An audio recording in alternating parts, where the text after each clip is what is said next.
ओम शांति। 6 दिसंबर 2024 के ईश्वरीय महावाक्य। पहले सुनते हैं मुरली के मुख्य पॉइंट्स। बाबा ने कहा, तुम हो चैतन्य बैटरियां। पार्ट बजाते बजाते जब बैटरी डिस्चार्ज हो जाती है तो चमक डल हो जाती है। फिर बाप आकर ताकत भरते हैं, अर्थात आत्मा रूपी बैटरी को चार्ज करते हैं। परंतु माया तुमको बैटरी चार्ज करना भुला देती है। बाप के साथ योग लगाने से घड़ी घड़ी बुद्धि हट जाती है तो कितना नुकसान होता है। ना हटे उसके लिए ही पुरुषार्थ कराया जाता है। बाबा ने कहा, कभी कभी माया बच्चों से गफलत करा देती है। यह भी पिछाड़ी तक होता रहेगा। यहाँ जो अच्छी रीति पुरुषार्थ कर मुरब्बी बच्चा बनेंगे वही भविष्य में ऊंच पद पाएंगे। अभी ब्राह्मणों की माला नहीं बन सकती क्योंकि अवस्था बदली सदली होती रहती है। ज्ञान और योग में जो मस्त रहते हैं वास्तव में वही बड़े हैं। लास्ट में बाबा ने कहा, तुम श्रीमत पर श्रेष्ठ बन रहे हो तो जरूर आने वाली श्रेष्ठ सृष्टि पर भी आप ही रहेंगे। यह सब बातें दिल में नोट करनी है और बुद्धि में धारण करनी है। सुनते तो भले सभी हैं, लेकिन कोई कोई के कानों से ज्ञान बह जाता है। उनको पता ही नहीं भगवान पढ़ाने आए हैं। नहीं तो यह पढ़ाई कितनी खुशी से पढ़नी चाहिए। और अब सुनते हैं महावाक्यों को विस्तार से। मुरली का सार। मीठे बच्चे, तुम अभी पुरुषोत्तम संगम युग पर हो। तुम्हें यहाँ रहते नई दुनिया को याद करना है और आत्मा को पावन बनाना है। प्रश्न, बाप ने तुम्हें ऐसी कौन सी समझ दी है जिससे बुद्धि का ताला खुल गया? उत्तर, बाप ने इस बेहद अनादि ड्रामा की ऐसी समझ दी है जिससे बुद्धि पर जो गोडरेज का ताला लगा था वह खुल गया। पत्थर बुद्धि से पारस बुद्धि बन गए। बाप ने समझ दी है कि इस ड्रामा में हर एक एक्टर का अपना अपना अनादि पार्ट है। जिसने कल्प पहले जितना पढ़ा है वह अभी भी पढ़ेंगे, पुरुषार्थ कर अपना वर्षा लेंगे। ओम शांति। रूहानी बच्चों प्रति रूहानी बाप बैठ सिखलाते हैं। जब से बाप बना है तब से ही टीचर भी है, तब से ही फिर सतगुरु के रूप में शिक्षा दे रहे हैं। यह तो बच्चे समझते ही हैं, जबकि वह बाप टीचर गुरु है तो छोटा बच्चा तो नहीं है ना। ऊंच ते ऊंच, बड़े ते बड़ा है। बाप जानते हैं यह सब मेरे बच्चे हैं। ड्रामा प्लान अनुसार पुकारा भी है कि आकर के हमको पावन दुनिया में ले चलो, परंतु समझते कुछ नहीं है। अभी तुम समझते हो पावन दुनिया सतयुग को, पतित दुनिया कलयुग को कहा जाता है। कहते भी हैं आकर के हमको रावण की जेल से लिबरेट कर, दुखों से छुड़ाकर अपने शांति धाम सुख धाम में ले चलो। नाम दोनों अच्छे हैं, मुक्ति जीवन मुक्ति व शांति धाम सुख धाम। सिवाय तुम बच्चों के और कोई की बुद्धि में नहीं है कि शांति धाम कहाँ, सुख धाम कहाँ होता है। बिल्कुल ही बेसमझ हैं। तुम्हारी एम ऑब्जेक्ट ही समझदार बनने की है। बेसमझों के लिए एम ऑब्जेक्ट होती है कि ऐसा समझदार बनना है, सभी को सिखलाना है। यह है एम ऑब्जेक्ट, मनुष्य से देवता बनना। यह है ही मनुष्यों की सृष्टि, वह है देवताओं की सृष्टि। सतयुग में है देवताओं की सृष्टि, तो जरूर मनुष्यों की सृष्टि कलयुग में होगी।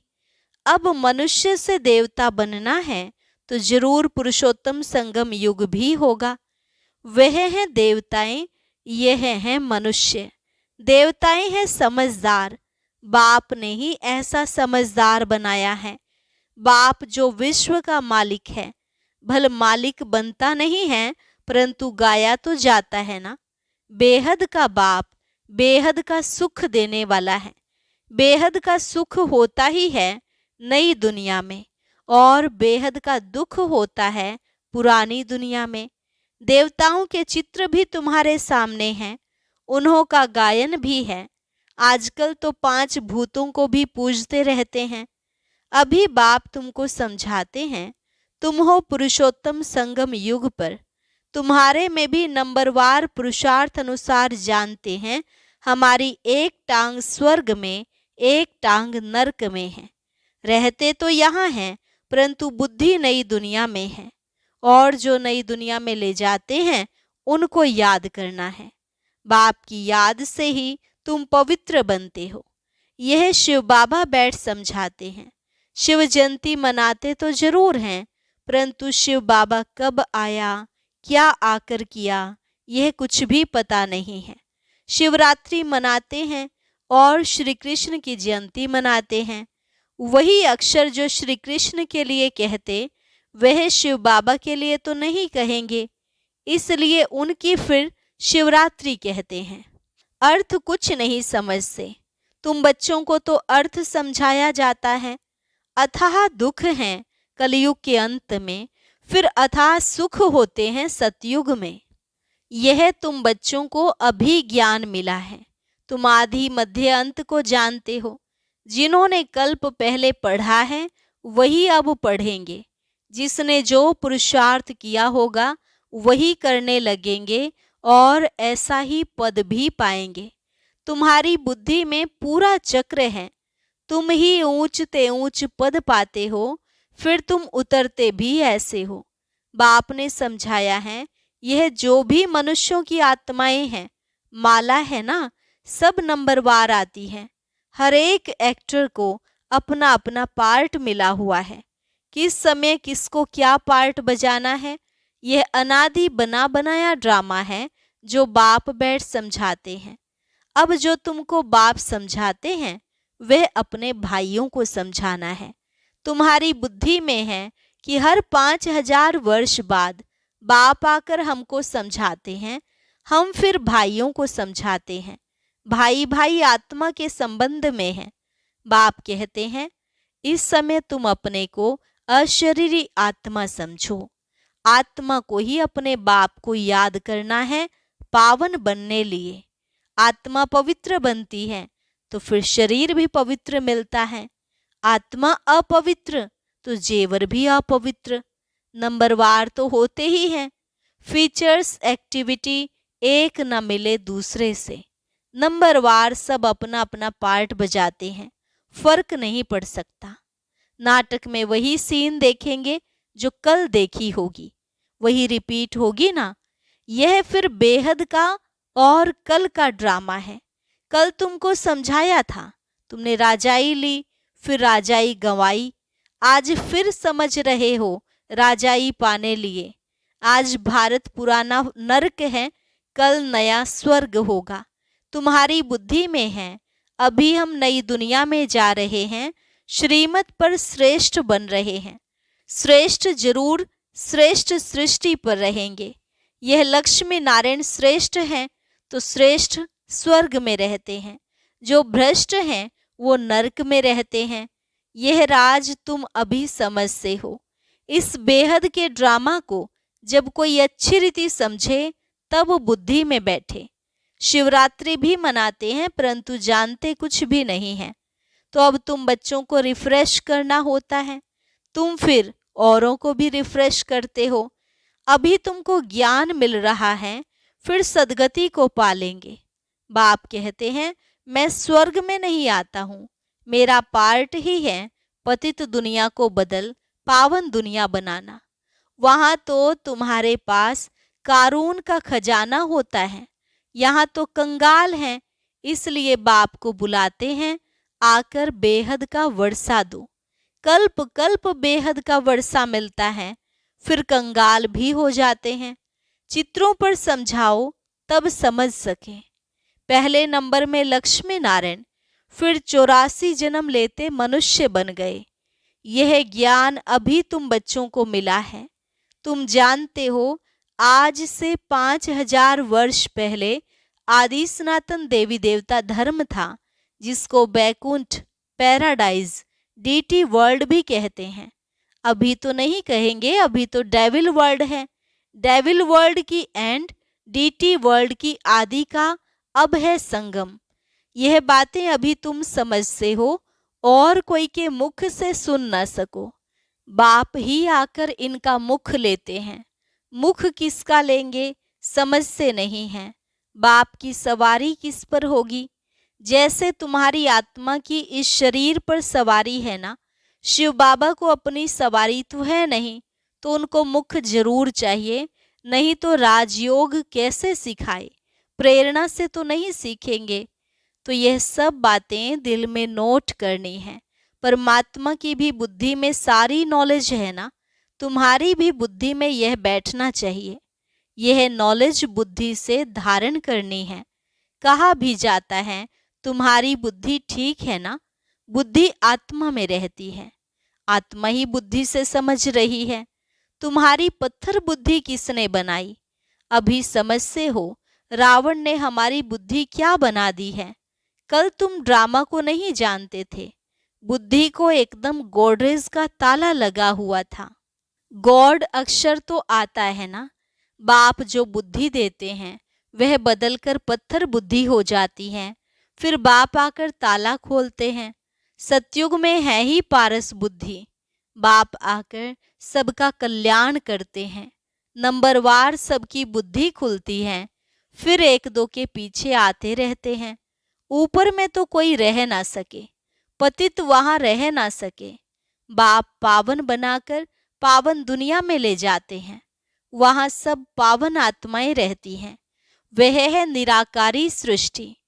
तुम बच्चों को अभी सब मालूम पड़ा है, इसलिए अपना घर भी जैसे बहुत नजदीक दिखाई पड़ता है। तुम्हारा घर से बहुत प्यार है। तुम्हारे जैसा प्यार तो कोई का है नहीं। तुम्हारे में भी नंबरवार हैं।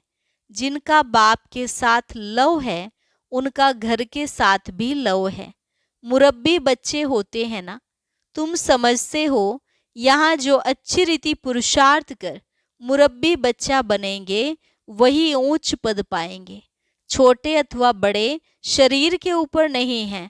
ज्ञान और योग में जो मस्त हैं वह बड़े हैं। कोई छोटे छोटे बच्चे भी ज्ञान योग में तीखे हैं तो बड़ों को पढ़ाते हैं, नहीं तो कायदा है बड़े छोटों को पढ़ाते हैं। आजकल तो मिडगेड भी हो जाते हैं। यूं तो सब आत्माएं मिडगेड हैं। आत्मा बिंदी है, उनका क्या वजन करें? सितारा है। मनुष्य लोग सितारा नाम सुन ऊपर में देखेंगे, तुम सितारा नाम सुन अपने को देखते हो। धरती के सितारे तुम हो, वह हैं आसमान के जो जड़ हैं, तुम चैतन्य हो। उनमें तो फेर बदल कुछ नहीं होता। तुम तो 84 जन्म लेते हो। कितना बड़ा पार्ट बजाते हो। पार्ट बजाते बजाते चमक डल हो जाती है, बैटरी डिस्चार्ज हो जाती है। फिर बाप आकर भिन्न भिन्न प्रकार से समझाते हैं, क्योंकि तुम्हारी आत्मा उझाई हुई है। ताकत जो भरी थी वह खलास हो गई है। अब फिर बाप दोबारा ताकत भरते हो। तुम अपनी बैटरी चार्ज कर रहे हो, इसमें माया भी बहुत विघ्न डालती है, बैटरी चार्ज करने नहीं देती। तुम चैतन्य बैटरियां हो। जानते हो बाप के साथ योग लगाने से हम सतो प्रधान बनेंगे। अभी तमो प्रधान बने हैं। उस हद की पढ़ाई और इस बेहद की पढ़ाई में बहुत फर्क है। कैसे नंबरवार सब आत्माएं ऊपर जाती हैं, फिर अपने समय पर पार्ट बजाने आना है। सबको अपना अविनाशी पार्ट मिला हुआ है। तुमने यह 84 का पार्ट कितने बार बजाया होगा? तुम्हारी बैटरी कितनी बार चार्ज और डिस्चार्ज हुई है? जब जानते हो हमारी बैटरी डिस्चार्ज है, तो फिर चार्ज करने में देरी क्यों करनी चाहिए? परंतु माया बैटरी चार्ज करने नहीं देती। माया बैटरी चार्ज करना तुमको भुला देती है। घड़ी घड़ी बैटरी डिस्चार्ज करा देती है। कोशिश करते हो बाप को याद करने की, परंतु कर नहीं सकते हो।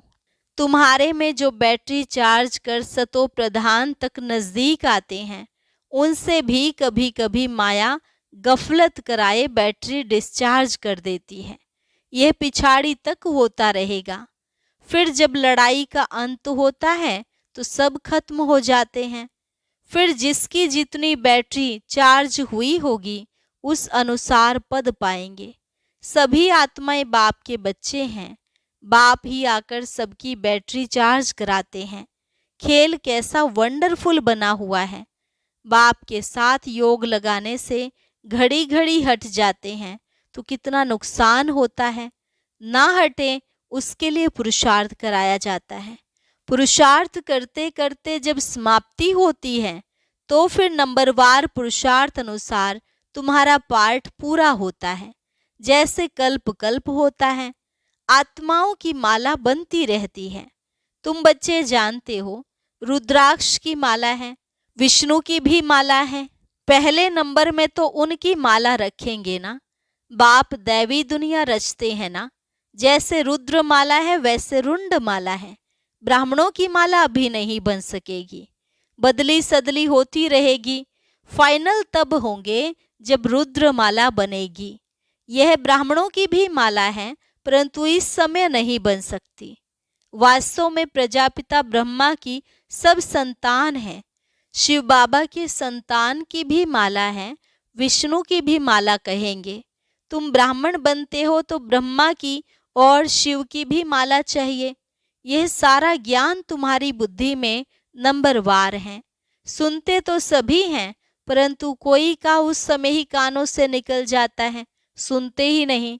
कोई तो पढ़ते ही नहीं, उनको पता ही नहीं भगवान पढ़ाने आए हैं, पढ़ते ही नहीं हैं। यह पढ़ाई तो कितना खुशी से पढ़नी चाहिए। अच्छा, मीठे मीठे सिकिलधे बच्चों प्रति मात पिता बाप दादा का याद प्यार और गुड मॉर्निंग। रूहानी बाप की रूहानी बच्चों को नमस्ते। रूहानी बच्चों की रूहानी बाप दादा को नमस्ते नमस्ते, गुड मॉर्निंग। धारणा के लिए मुख्य सार। पहली पॉइंट, याद की यात्रा से आत्मा रूपी बैटरी को चार्ज कर सतो प्रधान तक पहुंचना है। ऐसी कोई गफलत नहीं करनी है जो बैटरी डिस्चार्ज हो जाए। दूसरी पॉइंट, मुरब्बी बच्चा बनने के लिए बाप के साथ साथ घर से भी लव रखना है।